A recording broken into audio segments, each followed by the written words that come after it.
अल्लाहुम्मा सल्लि अला सय्यिदिना व मौलाना मुहम्मदिन। तीन बड़ी तहरीकें, तंजीमें, जमातें अल्हम्दुलिल्लाह सुम्मा अल्हम्दुलिल्लाह हमारे मुल्क के साथ साथ मिल्लत की सरपरस्ती कर रहे हैं। पूरी तवज्जो से सुनो।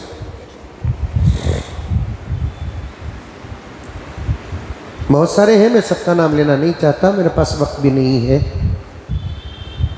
जो मशहूर है उनका जिक्र करते हुए आगे गुजर जाऊं कि तीन बड़ी जमातें, तहरीकें और तंजीमें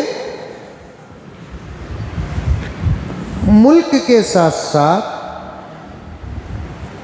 मिल्लत की सरपरस्ती कर रही है। अल्लाह ताला सलामत रखे,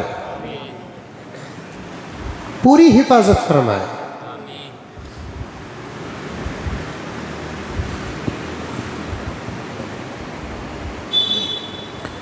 एक तहरीक है जमीयत उलमा।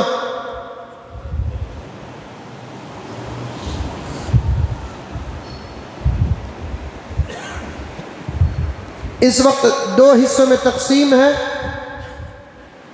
जब एक थी तब भी फायदा, दो हुई तब भी फायदा। अब हमारी तमन्ना ये है तीन हो जाए, एक हो जाए।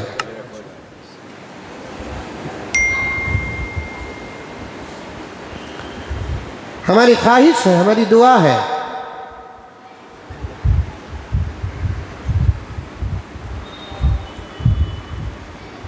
जमीयत उलमाए हिंद खदीम जमात है, बुजुर्गों की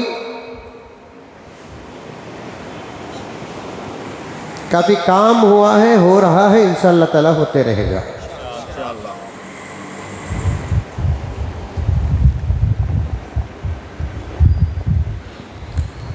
मैं तरतीब को बदल कर कह रहा हूँ क्योंकि मकसद को आखिर में बयान करना बहुत ज़रूरी होता है, तो इसलिए मेरी तरतीब को आप असल तरतीब न समझें।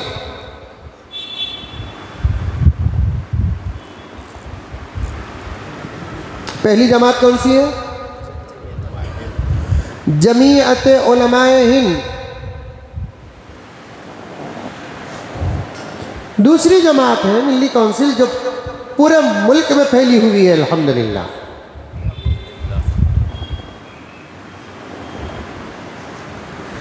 तीसरी जमात है मुस्लिम पर्सनल लॉ बोर्ड।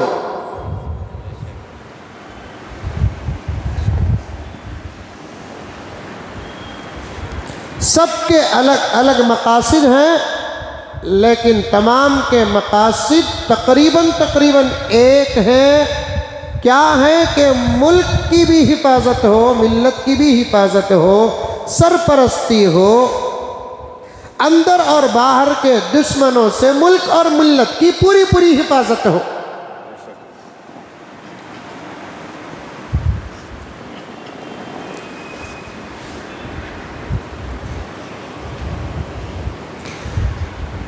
मुस्लिम पर्सनल लॉ बोर्ड एक मुल्क का जबरदस्त और मजबूत प्लेटफॉर्म है।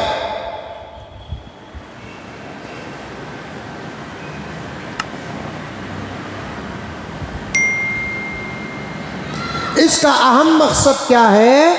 नोट फरमा लें, याद रखें, दूसरों तक बात पहुंचाए, मुज़ाकरा करे, घर में भी तस्करा करे कि मुस्लिम पर्सनल लॉ बोर्ड का मकसद क्या है कि आज़ाद जमहूरी मुल्क भारत में बतौर ख़ास शरीयत और शरीयत से ताल्लुक़ रखने वाली तमाम बातों की हिफाजत करना।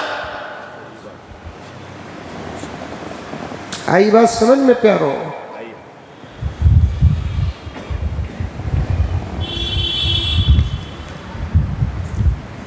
मिलिट्री एक डिपार्टमेंट है, उसका एक मकसद होता है। पुलिस एक डिपार्टमेंट है, उसका एक मकसद होता है। डॉक्टर्स एक डिपार्टमेंट है, उसका एक मकसद होता है। मिलिट्री का मकसद क्या? मुल्क को बाहर के हालात से हिफाजत करना। पुलिस का मकसद क्या? मुल्क के अंदर मुल्क की हिफाजत करना। डॉक्टर का मकसद क्या? कि मरीजों की सेहत का पूरा ख्याल रखना। हर एक डिपार्टमेंट का एक एक मकसद होता है। मैं जमीयत के मकासद बयान करना नहीं है मुझे, क्योंकि अब इस वक्त वो मेरा मौजू नहीं है। मिली काउंसिल के मकासद मुझे बयान करना नहीं है, इस वक्त के मेरा मौजू नहीं है। बोर्ड मुस्लिम पर्सनल लॉ बोर्ड के मकासद आपके सामने रखना है। मुस्लिम पर्सनल लॉ बोर्ड का मकसद क्या है? कि इस्लाम की, शरीयत की, कुरान की और उस पर होने वाले हमलों से पूरी पूरी हिफाजत करना।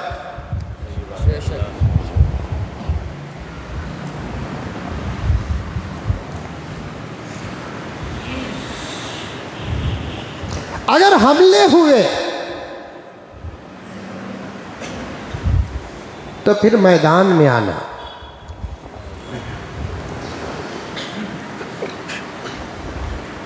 सबसे पहली बात यह है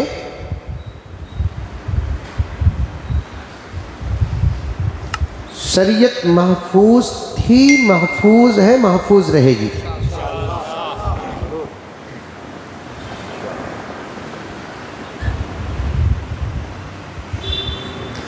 बहुत बारीक बात बता रहा हूं मेरे प्यारों, पूरी तवज्जो के साथ सुने और आइंदा सुनने वाले भी पूरी तवज्जो के साथ सुने कि दुश्मनों की तरफ से अगर शरीयत पर हमले हुए तो शरीयत का कुछ बिगड़ने वाला नहीं।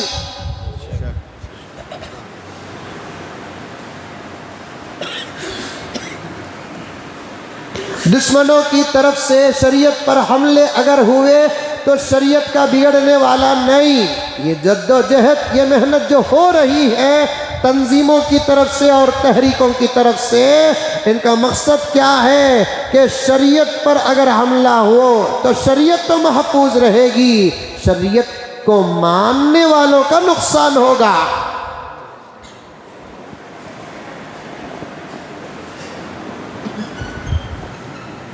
वरना खरीफ के ज़माने में शरीयत पर हमले नहीं, हर दौर में शरीयत पर हमले हुए हैं। यही तो शान है इस्लाम की, यही तो शान है कुरान की, यही तो शान है शरीयत की।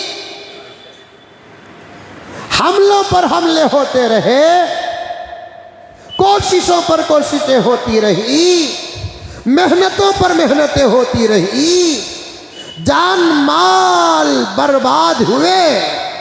अल्लाह का करम और एहसान है कि 1450 साल से अब तक अल्हम्दुलिल्लाह हर्फ बा हर्फ एक एक मसला, रब्बे काबा की कसम, अगर सलामत किसी धर्म का है तो उस धर्म को इस्लाम कहते हैं।